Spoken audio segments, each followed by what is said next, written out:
예, 반갑습니다. 오전 강의 잘 들었고요. 저한테 주어진 시간이 11시 반부터 12시 반까지 1시간을 주셨거든요. 근데 여러분들의 그 배꼽 시계가 아무래도 제가 근로기준법을 또 이렇게 해치지 않을까 이렇게 걱정이 되는데, 주어진 1시간 동안 여러분하고 소통을 하면서 최근에 그 AI 로봇에 대해서 얘기를 할까 합니다. 원래 이제 강연하는 사람보다 강연 듣는 분이 더 힘들어요. 그래서 1시간 동안 여러분들하고 눈을 마주치면서 소통할 수 있는 시간 기대합니다. 시작하기 전에 피곤하실 때는 기지개 한 번씩 다 한번 켜볼까요? 기지개 한번 쫙. 예, 같은 자리에서 오래 앉아 있으면 혈류도 잘 안 도는데, 오늘 제목이 인간과 로봇의 공존입니다. 시대가 지금 AI 로봇이고, 여러분들 요즘에 저 식당 가보면 서빙 로봇들 다 보잖아요. 그리고 저 규제 특구에 가보면 배송 로봇들이 있고, 로봇들이 이제 제조 현장을 넘어서 우리 일상생활로 들어오고 있습니다. 오전에 봐보면 현대차하고 삼성에서 이렇게 발표를 했어요. 사실은 그 대단한 기업이죠. 우리나라 같이 작은 기업이 또 큰 기업이 되는, 또 작은 나라가 강한 나라가 되는 그 핵심적인 내용인데, 우리나라는 제조업 기반의 나라죠. 한 GDP 기준의 28%가 우리가 제조업입니다. 27%, 8% 넘는 나라는 중국하고 우리나라밖에 없어요. 그런데 그 제조업의 강국이라고 하는 또 독일하고 일본도 21%, 22%밖에 되지 않습니다. 전체 수출액에 한 품목이 제일 많은 게 반도체입니다. 한때 잘 나갔던 게 반도체 한 품목 하나가 우리 전체 수출액의 20%를 차지했어요. 그 현대자동차 오전에 있었는데 자동차와 자동차 부품이 합쳐서 11%입니다. 그러니까 이 두 개만 합치면 전체 수출액의 이 두 품목이 30%를 넘어요. 우리가 잘 생각해 보면 자동차, 반도체, 휴대폰 시장이 우리가 1, 2위를 달리고 있는데, 그 안에 생산 현장에 봐보면 다 로봇이 생산하고 있습니다. 그래서 지금 우리 그 로봇 밀도라는 게 있어요. 종합원 10,000명단 로봇이 몇 대가 투입되어 있는가. 로봇 밀도가 작년도 기준으로 1,000대를 넘었어요. 그래서 로봇 밀도로만 따지면 세계 1위입니다. 하지만 제조 현장에 노동 생산성은 그닥 높지를 않아요. 여러 요인들이 있습니다. 미중 간의 갈등, 그다음에 우크라이나 전쟁, 저출산, 고령화 이런 문제들 때문에 지금 글로벌 체인도 깨졌고, 그래서 이제 조금 전에 산업연구원에서도 얘기했던 것처럼 디지털 트랜스포메이션이라고 하는 산업 대전환이 로봇을 통해서 열심히 가고 있습니다. 또 하나, 지금 9월 달인데도 불구하고 아직까지 저녁에 열대야가 있어요. 기후변화가 심합니다. 우리가 지금은 지구 온난화를 넘어서 지구 열대야가 되고 있는데, 탄소 중립을 우리가 선언을 했어요. 그리고 에너지 중립을 하기 위해서 에너지 혁명을 얘기를 했어요. 이 기후변화의 핵심은 뭐냐면 2050년에 카본 프리 제로라고 하는 탄소 중립을 해야 되기 때문에, 지금 우리 자동차를 만들고 있는 그 모든 자동차, 지금 우리가 타고 다니는 엔진 기반의 자동차들이 전기 자동차 또는 수소 자동차로 다 바꿔야 될 시점이 2035년입니다. 왜? 15년 정도 그 차들이 돌아다니면서 더 이상은 2035년도에는 만들지 말아야 하기 때문에 그래요. 레이커즈 와리라고 하는 그 미래학자가 싱글러리티라고 하는 특이점이 온다가 2045년쯤이라고 얘기를 했죠. 인류의 총합보다 인공지능의 어떤 그 특이점이 더 앞지르는 시대가 그렇다고 하는데, 저는 그보다 10년 전 앞세 2035년에 이 기술의 교차점이 올 것이다 라고 이렇게 얘기를 해요. 그리고 올해가 지금 2023년입니다. 챗GPT는 작년에 나왔지만 거대 AI라고 하는 시작이 2023년이기 때문에 2023년부터 2050년까지 우리는 디지털 트랜스포메이션이라고 하는 것을 통해서 산업 대전환을 일으켜야 돼요. 그 핵심에 로봇이 있다. 여러분이 타고 다니는 일반 차입니다. 25,000개의 부품이 있죠. 이것이 아까도 말씀드렸던 2035년에 여기에 60% 정도가 없어져야 돼요. 엔진, 실린더 블럭, 흡기, 배기가 다 없어져야 되거든요. 이렇게 바뀔 것이기 때문에 그랬어요. 전기 자동차가 되면, 그러면 15,000개 정도의 부품이 없어지는데, 그러면 현대자동차는 망하지는 않겠지만 1차 밴더, 2차 밴더, 3차 밴더들은 뭐하고 살 거냐? 다 이 배터리 만들고 살 수 있는 것도 아니고 소프트웨어를 만들 수 있는 것도 아닌데, 더군다나 1차, 2차 벤더들은 그 부품들을 만들기 위해서 생산 기반에 해당하는 주조, 금형, 도금, 소송, 열처리, 용접 이런 것들을 하고 있어요. 그러면은 2035년 얼마 남지 않았는데 12년 동안 산업 대전을 일으키지 않으면 우리 제조업에 큰 문제가 있다. 근데 자동차에는 말이죠, CPU, GPU, 그다음에 그 반도체 기반의 센서들이 그동안 많이 개발이 됐어요. 이것들이 자율주행 차에서 자율주행 로봇으로 자연스럽게 시장이 넘어와야 된다. 왜? 자율주행 차하고 자율주행 로봇은 근본적으로 레이더, 라이더, 센서 이런 것들이 소프트웨어 근본적으로 같습니다. 자, 우리 앞으로 어떻게 세상이 바뀔 건가라고 하는 것들이 지금 여러 있는데, 그래서 모든 산업에 로봇을 집어넣게 되는 로보타이제이션, 그 다음에 SaaS라고 하는 서비스 애저 서비스, 그리고 오른쪽에 보면 라스라고 해서 로봇 애저 서비스가 AI를 중심으로 지금 크게 변혁되고 있어요. 그래서 디지털 트랜스포메이션 또는 로보타이제이션이라고 하는 것이 현재 우리의 트렌드고요. 우리가 미래를 얘기할 때 미래를 만들어가는 것이지 물리적인 시간이 온다고 오는 것은 아닐 겁니다. 어제하고 똑같은 오늘을 살았는데 내일이 절대 바뀔 수가 없겠죠. 그래서 이렇게 뿌연 세상을 얘기할 때 우리가 항상 미래를 얘기할 때 뭐가 올 것이다, 뭐가 올 것이다, 뜬구름 잡는 얘기를 많이 했었어요. 그래서 제가 15년 전에 이 뜬구름 얘기를 할 때, 미래 얘기를 할 때 그랬어요. 뜬구름을 우리 영어로 어떻게 해석을 하면 좋겠니? 그래서 제가 뜬구름은 아이클라우드라고 했어요. 내용 같지 않아요? 뜬구름, 아이클라우드. 그랬더니 그 다음에 애플에서 실제 클라우드 사업을 아이클라우드라고 실제 이름을 내보내더라고요. 아마 우연의 일치일 수도 있겠지만 한번 봐보면 우리나라가 지금 제조업 산업의 핵심을 가지고 이룩하고 있었죠. 예전에는 제조경제라고 해서 우리 3D 산업이 있습니다. 아까도 말씀드렸던 그 생산 기반에 해당하는 것들은 dangerous, dirty, 그 다음에 difficult라고 하는 어렵고 힘들고 그리고 참 더러운 그런 환경에서 있는 것이 3D 산업인데, 로봇이 들어가면 dangerous라고 하는 위험한 활동이 오토매틱하게 바뀌고 dirty한 환경이, 더러운 환경이 클린하게 바뀌고, 그리고 전문가가 아니면 하기 어려운 그 difficulty한 그 작업들이 티칭 패턴도 몇 개로 움직이는 이지하게 쉽게 바뀌는 것이, 그래서 오토매틱, 클린, 이지의 첫 글자를 따면 에이스화 산업이 됩니다. 그래서 제조 산업을 로봇이 들어가게 되면 에이스화할다라고 하는 것이고요. 그 두 번째가 지식경제입니다. 지금은 산업통상자원부 소속의 그 로봇산업진흥원이긴 하지만 예전에 지식경제부였었죠.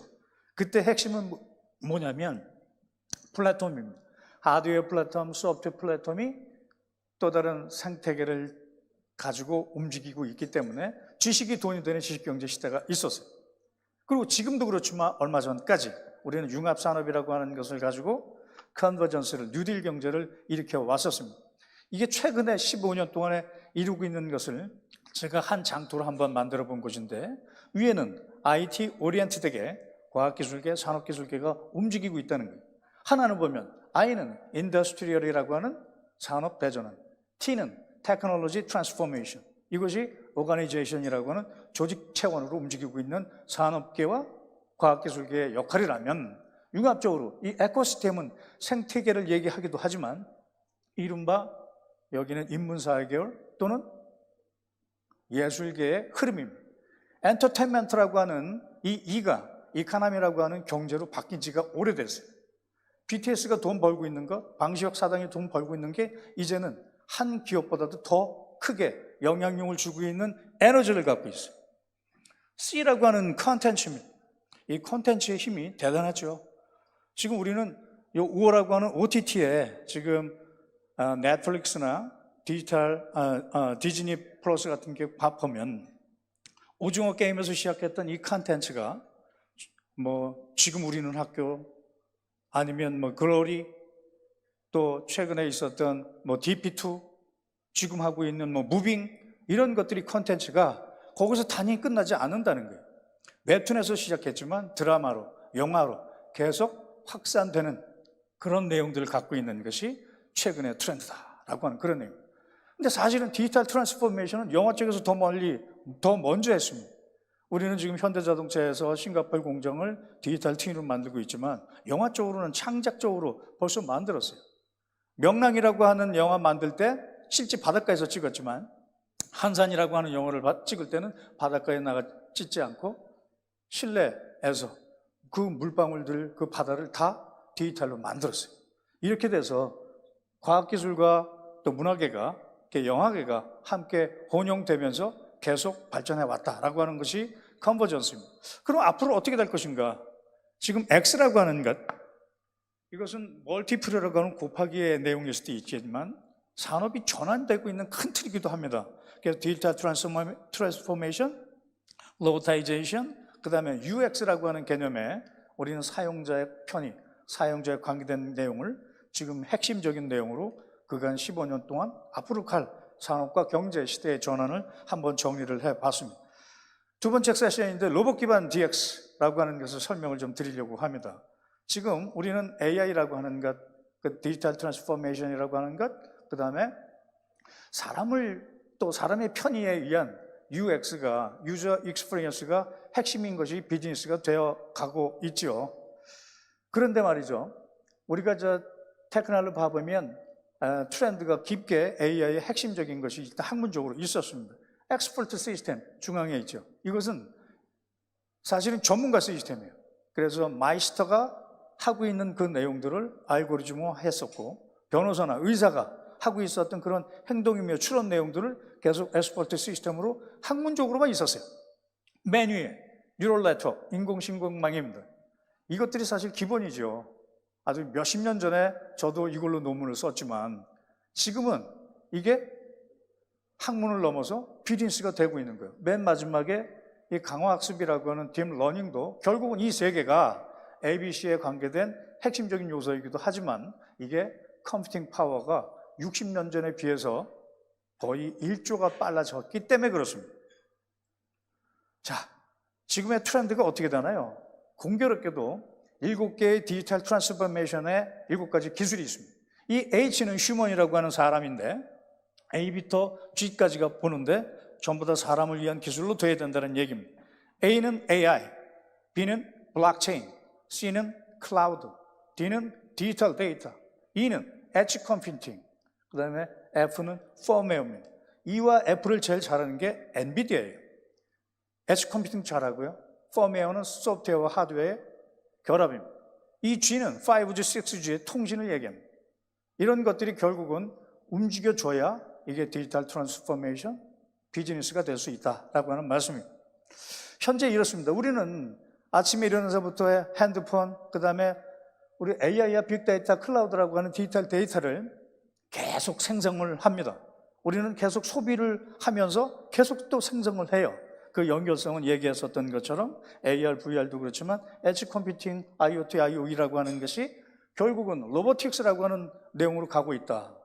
모빌리티가 핵심적인 내용이고 현대자동차는 이제 자동차 회사가 아니라 소프트웨어 회사이기도 하고 퓨처 모빌리티 회사라고 얘기할 수 있는 것이고요. 스마트 팩토리 등등으로 관계돼서 이렇게 로보틱스가 결합이 되고 있어요.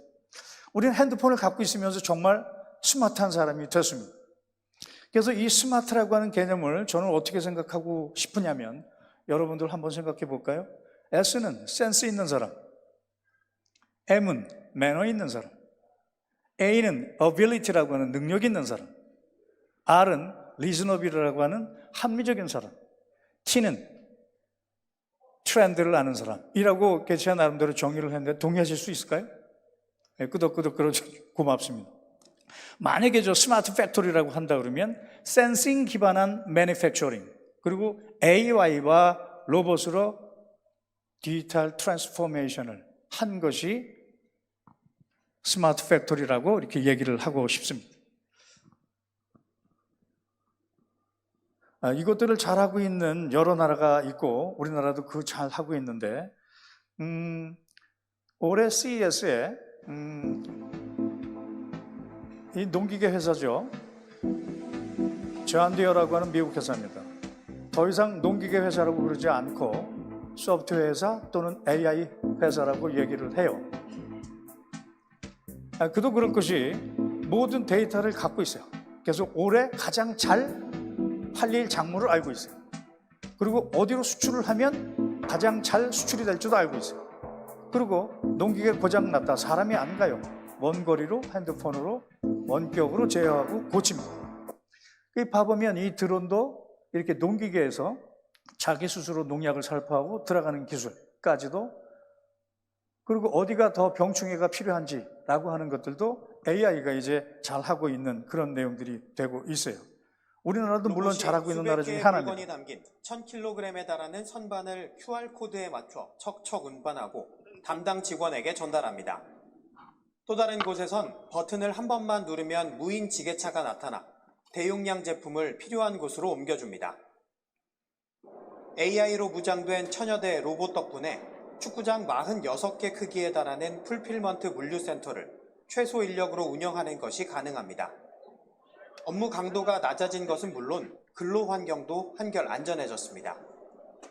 업체 간 경쟁이 새벽 배송을 넘어 당일 배송으로까지 확대되면서 1분 1초를 줄이려는 노력은 AI와 로봇 경쟁으로 진화하고 있습니다.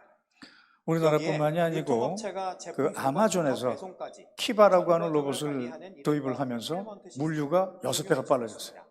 그러면서 사람을 쫓은 게 아니라 사업이 더 잘 되니까 사람을 더 많이 고용을 합니다. 그래서 아마존 AWS까지 더하면 전 세계 160만 명을 고용하고 있어요. 마찬가지로 여러분들은 이 로봇을 어떻게 친하게 부르는지 모르지만 로봇팔이 만두가 담긴 케이지를 들어 올려 기름에 튀깁니다. 길게 뻗은 튀김기로 만두 튀김이 조리되고 로봇팔이 다시 이를 집어 조리를 마칩니다. 볶음 요리와 국이 조리되는 대형 솥에선 로봇이 음식을 뒤섞습니다. 군 급식의 상징이었던 조리용 대형 삽은 더 이상 보이지 않습니다. 로봇 활용 표준 공정 모델 국방 분야 적용 방안으로 국방부와 산업통상자원부가 힘을 합친 결과입니다. 문승욱 산자부 장관은 지난 7일 병영식당을 찾아 현장을 확인했습니다. 조리 로봇이 조리병 업무 환경 개선에 큰 의미가 있다고 평가했습니다. 매일 다량으로 음식을 28년대가 논산에 있습니다. 여러분들 군대 갔다 오셨겠지만, 근데 예전에는 사실은 그 조리병들이 꽃보직이었었어요. 근데 요즘 MZ 세대들은 조리병이 정말 가기 싫어하는, 그래서 배속을 받으면 엄마한테 전화해서 나 바꿔달라고 얘기하는, 정말 직무 깊이 그런 직종이 되어버렸는데, 웬고하면 3,000명분의 밥을 걔는 아침부터 저녁까지 계속 밥 짓는 거예요. 삽으로. 그리고 국 푸고, 그리고 찌개하고, 그러다가 이거 뒤고. 그래서 저희가 국방부에 요청을 받아서 그래서 3,000명분의 밥, 찌개, 국, 탕을 로봇이 아주 잘하고 있습니다. 아마 여러분들한테 이런 것들이 더 재미있을지 모르겠어요. 빨리 따르해줘. 짠.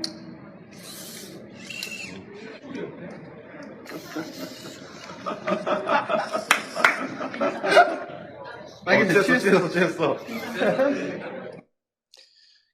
제가 저 산업부 산업의 공공기관인데 위치가 대구에 있어요. 대구에 있다 보니까 제가 주말 부부를 하죠. 우리 와이프가 지금 없으니까 얘기하지만 사실 주말 부부는 저 3대가 복을 받아야 된다는 거거든요. 아주 요즘에 삶이 풍족합니다. 근데 저보다도 우리 와이프가 더 풍족하게 잘 느끼고 있는 것 같아요. 근데 느낀 게 있습니다. 그 외로움하고 그리움은 아마 AI가 구분할 수 있을지 없을지는 잘 모르겠는데 저도 깨달은 지 얼마 안 돼요. 외로움하고 그리움하고 비슷한 단어인 것 같거든요. 근데 외로움은 말이죠, 우리 직원들이 원장이 환갑됐다고 막 축하도 해주고 그래가지고 외롭지가 않았어요. 그 외로움은 그 누군가가 대체할 수 있어요. 내가 친구하고 헤어졌어요. 하지만 다른 사람이 나타나서 그 외로움을 해결해 줄 수도 있어요. 근데 그리움은 말이죠, 반드시 그 사람이어야 된다는 거 라고 하는 그 차이가 있다라고 하는 것이죠. 그래서 아마도 얘도 지금 술 먹으면서 지금은 외로움을 달래줄지 모르지만 향후에는 그리움의 대상이 될지도 모르겠다는 생각도 해봅니다. 아마 이제 올해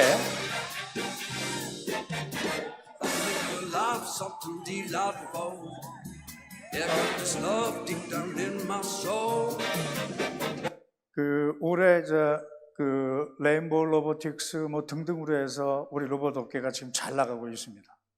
그런데 조금 전에 것들은 두산 로보틱스에서 준비되고 있는 건데, 오늘 지금 주최 측에서 제가 12시 반까지 이렇게 약속을 받았는데 식사 때문에 12시 10분까지 좀 끌려달라고 하는 여러분들한테 필요한 소리를 전해주려서 속도를 조금 빨리 해야 될 것 같아요. 자, 그래서 로봇 테크놀로지는 중소 제조를 넘어서 전 산업부의 전 방위적으로 이렇게 확산되고 있습니다. 이 얘기는 좀 해야 될 것 같습니다. 스타쉽 테크놀로지라고 하는 회사입니다. 미국 회사고요. 근데 지금은 원래 에스토니아라고 하는 회사 있어요. 그 라트비아, 리투니아하고 해서 발트삼국 중에 하나인데 여러분들 혹시 아실는지 모르겠는데 20년 전에, 딱 20년 전에 2003년도에 뭐가 있었냐면 스카이프라고 하는 게 있었습니다. 스카이프 아시나요? 예, 무료로 인터넷 기반의 화상 통화하는 거죠. 지금 우리가 카카오가 있어서 전 세계 어디에서 통화도 다 하고 있지만 20년 전에는 그렇지가 않았거든요. 그거를 만들었던 친구들입니다. 아티 하인나하고 제이너스 프리스라고 하는 친구인데 2003년에 그걸 창업을 해가지고 9년 만에, 9년도 채 안 된 상태에서 마이크로소프트의 10조에 팔아먹습니다. 그래서 그 기반을 가지고 만든 게 스타쉽 테크놀로지의 로봇이에요. 근데 아쉽게도 2003년도에 그 스카이프를 만들었다고 했는데 우리나라에서는 3년 전에 2000년도에 세롬이라고 하는 데서, 세롬 기술이라고 하는 데서 다이얼 패드라고 하는 것을 만든 게 있어요. 그게 똑같은 개념입니다. 근데 그게 우리는 망했어요, 우리나라는. 왜? 기존 사업자를 그냥 내비뒀을까요? 국제 전화에 돈을 벌고 있는데 무료로 하게 되는데 그걸 내비뒀겠어요? 통신법, 개인정보법 얼마나 거릴 게 많겠어요. 사업 실패했어요. 근데 이 친구들은 여기서 마이크로소프트에 10조에 팔고 미국으로 가서 스타쉽 테크놀로지에서 이렇게 배송 로봇을 만들었어요. 이 보시는 것처럼 500만 번의 지금 실증 테스트를 거쳤어요. 코로나가 있기 전에는 근 5년 동안 10만 번 정도밖에 배송을 못했어요. 그런데 코로나 1년 지나고 나서 100만 번이 됐어요. 그 1년이 지나고서 200만 번이 됐어요. 그래서 올해 초에 500만 번의 실증 테스트를 했어요. 우리나라는 지금 샌드박스 규제 특구 내에서 열심히 하고 있습니다. 하지만 샌드박스 규제 특구를 벗어나면 불법이에요. 그래서 저희 진흥원에서 국무조정실하고 올해 3월 달에 그 한덕수 국무총리하고 전략회의를 가져서 향후 5년 동안 이러이러한 로봇들이 나올 텐데 규제를 풀어야 된다. 지금 현재는 이 보시는 것처럼 배달, 순찬, 주차 이런 것들이 실증 특례를 하고 있는데 11월 달이 지나면 이제 나올 겁니다. 아직까지는 배송 로봇을 하고 있는데 배송을 해야 되는데 사람이 쫓아다녀. 왜? 이게 인도는 못 오게 돼 있어요. 차 말로 구구가 돼 있으면. 그리고 카메라를 앞에 있어요. 레이더도 있고 라다도 있고 카메라가 있어요. 그러면 사람인지 아닌지를 구분해야 되는데 개인정보보호법에 현재는 걸려 있어요. 그리고 공원에 사람한테 우유를 배달하려고 공원을 들어가야 되는데 30kg 정도의 무게가 넘는 것들이 지나가게 되는 건 공원녹지법에 걸리게 돼 있어요. 그러니까 우리나라는 뭘 하려고 해도 정말 되는 게 없을 정도로 심한 나라. 이것들을 풀기 위해서 이런 여러 가지들을 하고 있어서 5년 동안에 해보겠다라고 하는 것들을 발표를 했고요. 그래서 진흥형 로봇 개발 보급 촉진법을 바꿨어요. 11월 때부터 나옵니다. 자, 기술이 이렇게 진화를 합니다. 역사도 진화를 하는 것처럼. 하지만 여기에 리서치라고 하는 연구가 들어가면 레볼루션으로 바뀌어요. 이거는 혁명이고 혁신입니다. 거기에 비즈니스가 되려고 그러면 이 R은 레귤레이션이라는 규제가 바뀌지 않고서는 어렵다라고 하는 그런 내용을 말씀을 좀 드려볼까 합니다. 나는 지식보다 상상력이 중요함을 믿는다. 그리고 신화가 역사보다 더 많은 의미를 담고 있다. 꿈이 현실보다 더 강력하고 희망이 항상 어려움을 극복해 준다고 믿는다. 그리고 슬픔의 유일한 치료제는 웃음이며 사랑이 죽음보다 더 강하다는 것을 나는 믿는다. 저의 신조이기도 하지만 AI나 로봇을 만드는 사람들의 공통적인 갖고 있는 마음인데 제가 얘기한 게 아니라 로버트 풀검이라고 하는 사람이 얘기했어요. 로버트 풀검이 한국말로 얘기했겠어. 이렇게 얘기했겠죠. 그래서 상상력, 신화, 꿈, 희망, 그리고 웃음과 사랑이라고 하는 이 단어들은 아마도 그런 의미에서 계속 창작활동, 로봇, AI라고 하는 신기술을 만들어 왔는지도 모르겠어요. 혹시 이 전격 제트 작전을 보신 분과 그렇지 않은 분들의 세대를 구분할 수가 있어요. 이게 80년대에 나왔던 미국 드라마예요. 지금 제가 스마트 워치를 차고 있는데 이 전격 제트에서는 킷 그러면 자율주행으로 저한테 오죠 라고 하는 드라마가 있었어요. 그리고 지금은 그 에올프라고 하는 것이 지금 전쟁에서 쓰고 있는 정도가 되는데 제가 시간이 없어서 쭉 영화 얘기는 못할 텐데 10가지의 영화를 제가 본 것만 갖고 왔습니다. 여러분들이 여기서 몇 개를 봤는지 한번 쉬어보시기 바랍니다. 엑스마키나는 이게 아마 AI 관련됐던 사람들은 다 보셨던 그런 내용일 것 같고요. 아이로봇도 그러하고 AI도 그러하고 바이센츄럴맨도 그러하고 최근에 뭐 한 4년 전 됐는데 인공지능에 사랑이 빠져서 인공지능한테 차이는 허까지. 여기서 혹시 5개 이상 보신 분? 한 3개는 본 것 같아. 그래도 꽤 있으시군요. 예.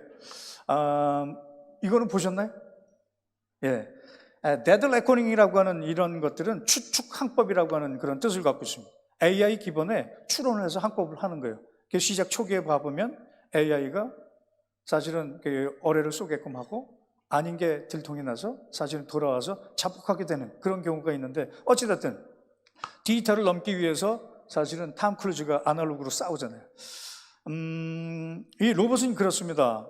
사실은 사람을 돕고자 하는데 후쿠시마 원전 사고가 났을 때 일본이 그렇게 강국이었는데도 불구하고 별로 효과를 못 얻어서 미국에서는 다파 챌린지라고 하는 것을 원전 사고가 났을 때 이 시나리오를 로봇을 어떻게 할 것인가를 계속 고민하기 시작했고 첫 해는 완성한 곳이 없었지만 그 다다음에 우리 휴보가 1등을 했긴 했지만 그보다 더 뛰어난 지금은 현대자동차로 팔려온 보스턴 다이내믹스의 2016년이니까 꽤 된 그런 모델이죠. 혹시 이 동영상도 보셨을지 모르지만 이게 학술적으로 나름 내용이 있기 때문에 지금 이게 자율주행차하고 내용이 같다는 얘기는 앞에 있는 그 벨로다이나 라이더가 계속 돌고 3D 카메라가 계속 돌면서 센서 기반한다고 예전에 생각을 했지만 이제는 이런 것들이 AI 기반으로 일단 추론이 되고 움직이고 있다라고 하는 말씀을 좀 드립니다. 좀 스킵을 좀 해야 될 것 같고요. 이게 2022년 작년인데 이렇게 많이 바뀌었죠.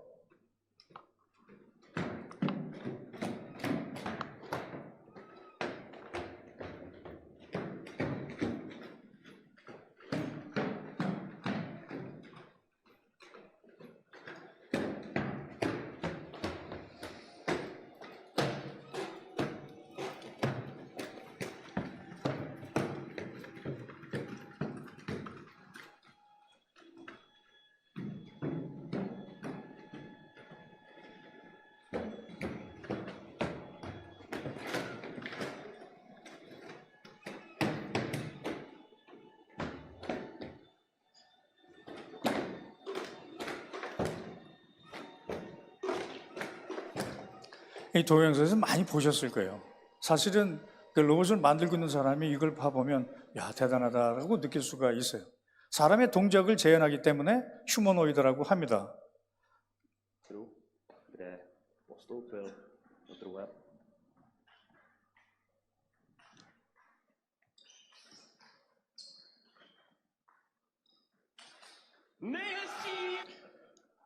이게 진짜인가요? 이거는 가짜입니다. 이거는 창작 개념에서 페이크로 만든 거예요. 조금 전에 보셨던 그 백덤블링 하는 그런 보스턴 다이내믹스의 행동이 정말로 그건 현재인데 아직까지 그 두뇌를 갖고 있지는 못하잖아요. 이제 똑똑해지기 시작했어요. 이런 것들은 지금 페이크인데 이제는 계속 만드는 사람하고 쓰는 사람하고 구분을 좀 해야 된다.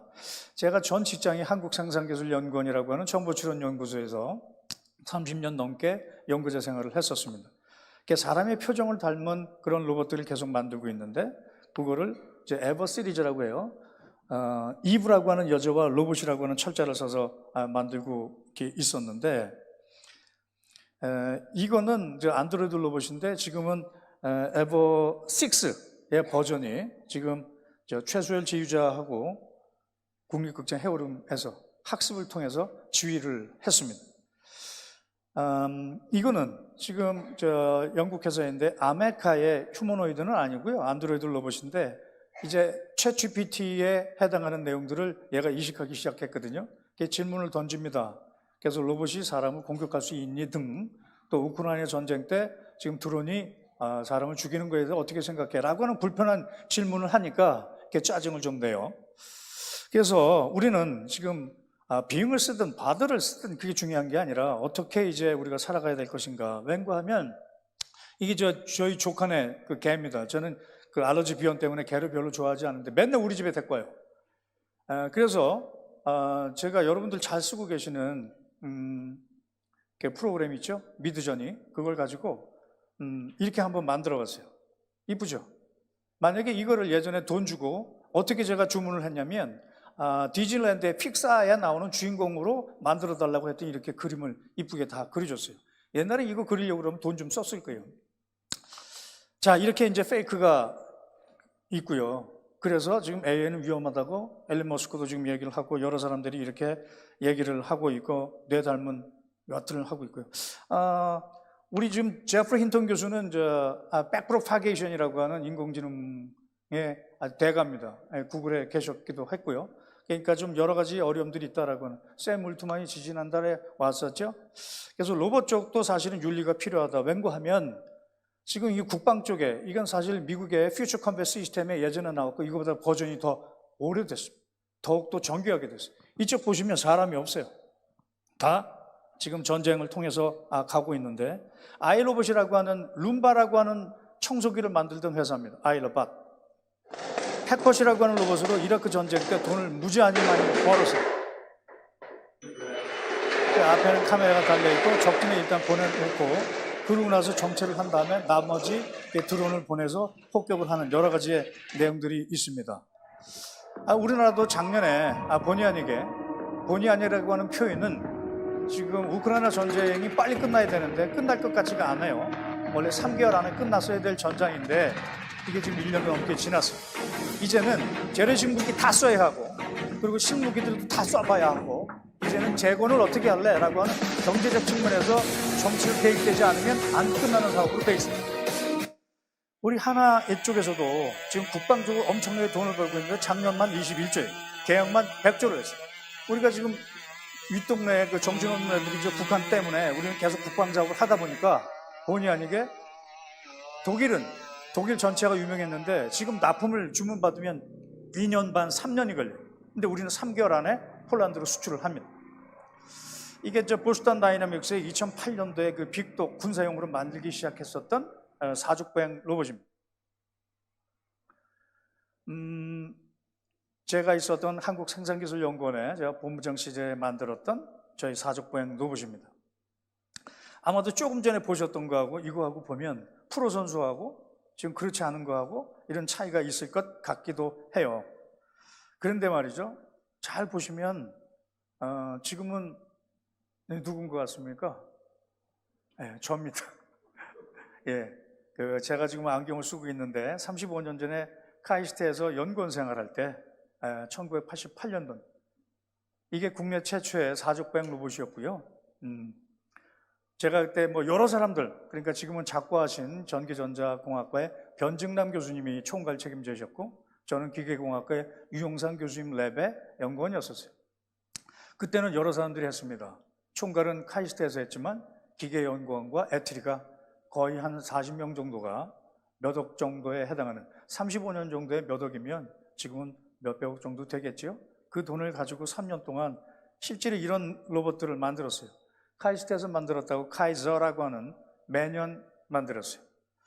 그래서 90년도 코엑스에 이렇게 전시도 했었고요. 그때 내용들이었었는데 저도 이 사진을 얼마 전에 찾았고요. 요 가운데 있는 이 양반이 경북대 이현종 교수인데 저희 진흥원에 사회이사를 했었어요. 그래서 옛날 얘기하다가 그 코엑스에 나갔었던 옛날 필름이 있다는 거예요. 그 캠코더로 찍은 게 이겁니다. 아마 그 로봇 하는 사람들한테는 이게 조선왕조 실록처럼 아마 오래된 거라고 볼 수 있어요. 90년도죠? 예.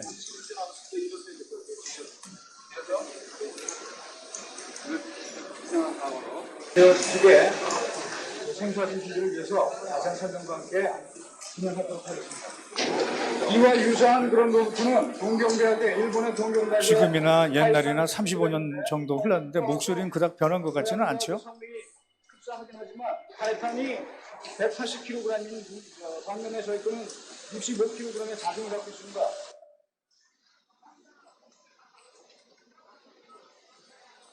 지금 로봇을 보다 이것을 보면 아주 예전 뭐 진짜 고전이다 보니까 저런 시절이 있었구나라고 이렇게 생각이 되는데요. 이 말씀을 좀 드리려고 합니다. 87년도부터 90년도간 매년 한 대씩 만들었다고 했어요. 그때는 동경공대 히로세 교수나 지금 보스턴 다이내믹스의 마크 레이버트 교수나 별 차이가 없었어요. 그런데 90년 지나고 나서 과학기술 특정 연구 사업을 했었던 그 사업을 다 끊어버립니다. 정부에서. 왜? 자동차가 돈 될 것 같지 이 로봇은 너무나 돈 들어가는 것보다 나올 것 같지가 않아 라고 해서 끊어버려요. 그러고 나서 제가 1990년도에 과학원을 그만두고 생산기술연구원이 막스 플랑크나 프라운호퍼를 벤치마킹해서 세운 산업부의 생산기술연구원이 생기면서 그쪽으로 이동을 하게 됩니다. 그러고 나서 2006년도 근 15년이 지나고 나서 제가 산업부에 가서 우리 로봇 해야 된다라고 하는 그런 내용으로 정부 자금으로 시작했기 때문에 앞에서 보셨던 것처럼 조금 차이져 있지만 보스턴 다이내믹스보다 우리는 늦게 시작했지만 일어나서 뛰는 것들은 전부 다 빨랐다라고 하는 말씀을 좀 드리고요. 마크 레이버트 교수가 그 보스턴 다이내믹스가 1992년에 MIT에서 스핀업합니다. 그리고 어디로 갑니까? 구글로 2013년에 팔려가요. 그 다음에 손정희가 있는 소프트뱅크 2018년도에 사가져가요. 그런데 다 성공을 못해요. 왜? 소프트웨어 회사인데 하드웨어를 갖고 있는 보스턴 다이내믹스 잘 안 맞아요. 그런데 2021년도에 현대자동차에서 보스턴 다이내믹스는 1조에 샀어요. 아쉬운 거는 만약에 그 당시에 과학적 특정 연구 사업이 계속됐고 큰 호흡으로 계속 갔었으면 우리가 1조 이상의 세계에 팔릴 수 있는 기술이 있었는데 아까도 말씀드렸던 스카이프 또 지금과 같은 경우 지금 과학기술, 산업기술의 예산이 문제가 아니고 정치하는 사람들은 표를 먹고 살지 몰라도 과학기술, 산업기술 하는 사람들은 긴 호흡으로 우리 후배들을 보면서 크게 뚜벅뚜벅 가야 된다라고 하는 말씀을 드리고 싶어서 제 히스토리를 잠깐 말씀을 드렸습니다. 후배들이 좀 잘합니다. 과학원 교수인데 명현 교수가 이번에 그 아이크로스 로봇 학회에 가서 사족 보행 1위를 했어요. 이 로봇은 중국 제품이에요. 그런데 AI 컨트롤을 통해서 강화학습을 통해서 만들었어요. 하드웨어가 이제 더 이상 중요한 건 아니다. 소프트웨어, 알고리즘 어떻게 쓰느냐가 더 중요하다고 하는 것을 보여주고 있는 내용이에요. 또 이 친구는 또 황보재민 교수예요. 우리가 만들었고 우리 실험실에서 만들었죠. 이거는 외국에서 다 쉽지 않아요. 이 모래밭을 가는 데 있어서 옛날에는 센싱하고 앞으로의 속도, 제어 알고리즘 짜기 바빴는데 이거는 스스로 강학습을 통해서 지가 배워. 그러면서 이렇게 잘 달리는 그런 내용들이 되고 있습니다. 아무튼 저 비즈니스 개념의 보스턴 다이내믹스나 사족보행 로봇은 디지털 트윈, 그 다음에 뭐 감시, 정찰 이런 쪽에 아마 보다 확산될 수 있을 거라고 저는 보고 있습니다. Traditional robots, it's impossible for them to get where we need them to go. 사람 퇴근하고 밤에 뭐 여수 화학 공장이나 플랜트가 많은 이런 공장에서 감시 정찰도 하고 그리고 디지털 트윈으로 맵도 만들고 여러 가지들 다 할 수 있는 그런 내용들이 아닐까. 아까도 이제 국방 로봇을 만들었지만 말씀을 드렸는데 그 넷플릭스의 Unknown 그 다음에 킬러 로봇이라고 하는 그 내용들이 있었습니다. 그 프로그램을 보니까 오후에 들어온 내용들은 있기 때문에 조금 스킵을 좀 해도 될 것 같은데요. 알카이다를 잡은 무인 항공 그리고 지금 우리가 보시는 것처럼 택배를 통해서 가파도나 마라도에 얼마든지 우편물을 보낼 수 있지만 이게 폭탄이라면 그리고 이 작은 것들이 감시 절착용이라면 이건 한의원에서 만들었는데 미국 회사입니다. 후쿠시마 원전 사고 났을 때 썼어요. 근데 최근에 이제 이렇게 드론이 자율 비행을 해가면서 인공지능 전투기가 나오고 있어요. 오후에 그 아마도 보다 자세한 거기 때문에 스킵을 하던데 미국의 텔러덴 플리어가 그 인수하는 회사입니다. 이게 이제 17cm밖에 안 돼요. 주머니에 넣고 다녀요. 그런데 감시 정찰을 얼마든지 잘합니다. 그리고 앞에 약간의 내용만 변조하면 그 VIP 요격용으로도 쓰는 그런 내용들입니다. 앞으로는 AI도 중요하지만 사람을 위해서는 Intelligent Augmentation이라고 하는 AI가 필요하다. 로봇에 AI가 들어가야 되는 것처럼 사람의 취약한 부분은 보강하고 그다음에 코릴레이션 해야 된다라고 하는 그런 내용들입니다. 그래서 웨어러블 로봇이 삼성전자에서도 지금 하고는 있지만 군용으로 했었던 여러 가지가 있는데 저희 예전에 그 연구소에서 했었는데 좀 스킵을 좀 해야 될 것 같고요. 우리나라에는 선천적 또는 후천적으로 걷지 못하는 장애 그들에게 희망이 빛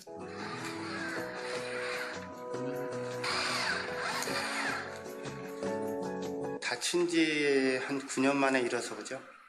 그 성경책을 보면 안주뱅이 이렇게 세울 수 있지만 우리 로봇 하는 사람들은 인공지능 또는 뇌과학, 신경과학과 결합을 하면서 이렇게 재활적으로 9년 만에 사람을 일으켜서 걸을 수도 있어요. 저희가 이 개발을 할 때 모 대학 그 병원하고 같이 했어요. 그 교수님이 많은 도움을 주셨지만 그 양반 없이 우리가 이걸 하게 되면 불법입니다.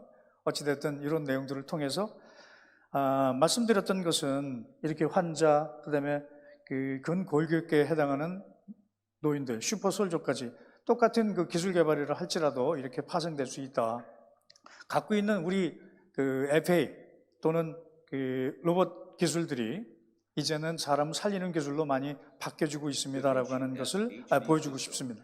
다빈치라고 하는 로봇입니다. 미국의 인투이티브 서지컬이라고 하는 회사에서 만든 것인데 전 세계 마켓쉐어를 엄청 갖고 있어요. 이제 특허가 다 풀렸어요. 우리나라의 미래 컴퍼니라고 하는 곳에서 레버라고 하는 중저가형을 만들고 저희 진흥원 사업을 통해서 지금 수출기를 열고 있습니다. 햅틱 시스템이에요. 예를 들어서 이 포도 껍질 까기라고 되어 있는데 이게 암 표면을, 표피를 제거하는 그런 내용이라고 한번 가정을 한번 해보시죠. 진짜 명의들이 가장 두려워하는 게 뭐냐면 손떨림이에요. 수술할 때 잘못 건드릴까 봐. 근데 얘는 그렇지가 않다는 거예요. 그리고 다 이렇게 절개를 하는 것이 아니라 이렇게 복강경 수술입니다. 이렇게 1cm짜리 구멍 2-3개만 뚫면 정확하게 하는데 생각을 한번 해보세요. 복강경이라고 해서 이렇게 할 텐데 다 열어놓고도 그 표피를 제거하기 쉽지는 않을 거예요. 그리고 모니터로 크게 봅니다. 그래서 이렇게 꼬매면 아주 쟤는 정교하게 잘 꼬매요. 그래서 갑상선 수술하고 전립선 마하면은 저거보다 뛰어난 게 없어요. 그래서 병원에서 좋아해요. 왜? 보험에 안 들어가 있어요. 한번 수술할 때 1,000만 원씩 이상입니다. 이 남자는 이 로봇 기술이 아까도 말씀드렸던 인공지능, 뇌과학, 신경과학, 그리고 또 AI가 접목되면서 할 일이 더욱더 많아지고 있어요. 치매는 뇌가 병 들어가지만 이 파킨슨은 뇌는 멀쩡한데 근육이 병 들어간다. 이렇게 되죠. 병에 걸리기 전 건강했던 몸 상태를 완전히 회복했다. 걸을 수 있을 뿐만 아니라 아내와 춤까지 출 수 있다.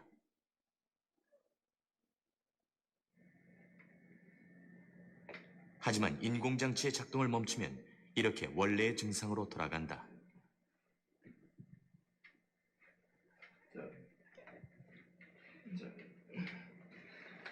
And the lower extremity as well. Extreme rigidity. Extreme rigidity. Okay? That one.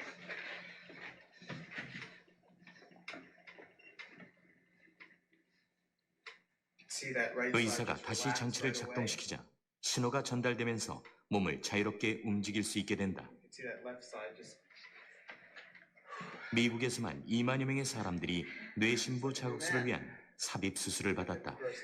이 화면으로 보면 좀 거짓말 같죠? 근데 이건 진짜입니다. 진짜고 매년 2만 명 정도가 이런 신부전 수술을 받고 있어요. 그래서 말씀드리려고 하는 것이 로봇은 그 AI도 마찬가지지만 지금 챗GPT는 몸이 없어요. 사이버 피지컬 시스템이라고 하는 4차 산업혁명의 핵심은 피지컬이라고 하는 물리 개념이 들어가야 되는데 챗GPT는 정신만 갖고 있고 생각만 갖고 있고 말만 갖고 있으니까 그 행동을 로봇이 해야 될 텐데 로봇은 핵심적으로 인식, 판단, 동작이라고 하는 내용들을 갖고 있는데 굳이 자동차를 이렇게 만들 이유 없고요. 그리고 그 축산도 그렇고 선박도 그렇고 항공도 그렇고 결국은 로봇 자체보다 기술을 더 신경 써야 하고 연계된 산업하고 더 신경을 써야 하고 결국은 사람이라고 하는 삶의 질에 로봇 기술이 가야 되지 않을까라고 하는 그런 내용입니다. 자, 우리가 알파고가 그 이세돌 기사를 이긴 지 2016년도니까 7년밖에 지나지 않았어요. 그런데 지금 걱정을 하고 있어요. 2023년도에. 스스로 생각하는 기계. 생각이라고 하는 것은 말을 많이 하다 보면 어느 한순간 툭 뜨기도 해요. 지능과 지식 그 차이를 넘어서 스스로 생각하게 된다 그러면 어떨까? 이 인간이라고 하는 종은 어떻게 될까라고 하는 걱정을 하게 되는데, 유발 하라리가 쓴 책 혹시나 보셨는지 모르지만 사피엔스. 저희는 거기에 유인원에서부터 사이보그까지, 사실 사이보그는 아까도 얘기했던 것처럼 인텔리전트 어규멘테이션이라고 해서 사람을 더욱더 보강시키기 위한 취약점을 하는 게 이라고 그러면, 앞으로는 뉴 사피엔스예요. 우리 일자리 로봇이 절대 못 뺏어갑니다. 로봇은 사람이 부족한 부분을, 지금 그러지 않아도 우리는 인구가 자꾸 줄고 있어요. 그래서 그 노동 현장에 대체하는 것이고, AI가 우리 일자리를 빠르갈까요? 그렇지 않습니다. AI를 잘 쓰는 사람한테 우리 일자리를 뺏기는 거죠. 그래서 뉴 사피엔스는 결국은 뭐냐면, 로봇에 AI를 탑재한 이놈이 뉴 사피엔스가 되는지, 아니면 AI를 잘 활용하고 있는, 정말 태어날 때부터 핸드폰을 쥐고 있는 신세대가 뉴 사피엔스가 되는지, 아니면 데들레이 코딩에 나왔던 내용처럼 AI 자체가 되는지는 가봐야 될 것 같습니다. 좀 정리를 좀 해야 될 것 같으네요. 2030년 저는 더 로봇을 얘기하고 싶습니다. 역시 피 흘리는 거는 사람의 몫이에요. 그리고 사람을 도와준 건 로봇이죠. 그래서 제가 좀 색깔을 좀 달리 칠했어요. T는 차가운 과학기술이라고 얘기하는 테크놀로지를 얘기하고 싶었습니다. E는 우리 빨간 피를 갖고 있는 사람들, 이모션이라고 하는 감성을 얘기하고 싶었어요. 그래서 가운데 A씨는 휴먼을 얘기합니다. 종합적으로 얘기하면 차가운 기술이 아니라 사람 살리는 감정이 있는 따뜻한 사람을 위한 기술이 로봇이 돼야 된다라고 하는 그런 의미고요. 제가 30여 년 넘게 로봇을 계속 연구하면서 느낀 게 있어서 제 나름대로 디파인을 내린 게 있습니다. ROBOT, Research Object Beyond Our Technology. 우리의 기술을 뛰어넘는, 우리 기술 저 너머에 항구적으로 계속돼야 될 연구 과제가 로봇이 아닌가 싶어서 제 나름대로 정리를 해봤습니다. 10분이 좀 지났는데요. 저한테 원래 주어진 시간이 2시 반이었었는데 좀 서둘러서 맞춰야 될 것 같습니다. 맨 마지막으로 좀 가야 되겠습니다. 자, 서치라고 하는 것은 보는 거죠. 근데 리서치는 다시 보는 거예요. 새로운 걸 발견하는 게 아니라 새로운 눈으로 보는 거죠. 그러면 관점이 바뀌고 시야가 바뀌고 시각이 바뀌고 결국은 아마도 내용들이 바뀔 겁니다. 지금 우리는 AI라고 하는 큰 틀이 지금 IoT, 빅데이터 등등의 이 서지가 쭉 되면서 블랙홀처럼 빨려 들어가고 있습니다. 그래서 다이버전스가 될 거예요. 모으는 거는 컨버전스지만 앞으로는 다이버전스가 될 거다. 그래서 여태까지는 인벤터라고 하는 발명가의 생각을 엔지니어가 현실화시켰습니다. 그래서 우리는 남들이 살 때 8시 3교대를 하면서 미국과 중국을 쫓아갔죠. 근데 중국은 지금 좀 주체되고 있지만 어찌됐든 우리는 그래서 여러분이 갖고 계신 그 핸드폰에도 계속 제조업 기반인 것은 버전업이 계속 돼야 돼요. 하지만 샘 울트만이나 앨런 머스크나 마크 저버거나 그런 사람들 저는 그 비즈니스맨이라고 이러지는 않습니다. 이노베이터라고 하는 혁신가라고 얘기하는데 그들이 갖고 있는 것은 엔지니어 개념이 아니라 이매지너라고 하는 세상을 바라보는 상상을 갖고 있다는 것이고 그런 사람들이 퍼스트 무버이고 결국은 버전 대신에 비전을 가지고 세상을 만들어가지 않을까라고 하는 생각을 좀 해봅니다. 마지막 장 요거를 인사를 좀 드려야 될 것 같은데요. 이호령 교수님, 제가 존경하기도 하지만 작년에 작고하시면서 마지막 수업이라고 하는 책을 쓰셨죠? 그렇게 적으셨어요. 나는 존경받았다. 그러나 사랑받지 못했다. 그래서 외로웠다. 남들과 다르게 산다는 건 정말 외로운 일이야. 그래서 남들과 다르게 살면 결국은 think different가 되는 모양인지도 몰라요. 그러면서도 맨 마지막 장에 그냥 end라고 적지 말고 꽃 한 송이 올려달라고 하는 부탁을 하셨어요. 이렇게 꽃 한 송이 올려놓는데 활짝 핀 꽃이 아니라 다시 피려고 하는 꽃입니다. 또 다른 시작을 얘기하기도 하죠. 오늘은 AI이기 때문에 AI로 좀 마무리를 줘야 될 것 같습니다. 인공지능이 오게 돼서 새로운 시장이 열렸습니다. 누가 쓰느냐에 따라서 칼도 수술 도구로 쓸 수 있지만 사람 죽이는 칼로도 쓸 수 있죠. 인공지능도 마찬가지거든요. 그래서 그런 말씀을 하셨어요. 사람이 말보다 빨리 달려갈 수 없다. 하지만 말 위에 안장을 놓고 내가 말을 조절할 수 있고 그래서 말의 속도를 사람이 조절할 수 있다. 인공지능이 마찬가지입니다. 인공지능의 파이널 디시전만큼은 사람 위해서 사람한테 유롭게 쓰는 그런 도구로서 또 그런 로봇이 되기를 바라면서 오늘의 강의 마치도록 하겠습니다. 고맙습니다.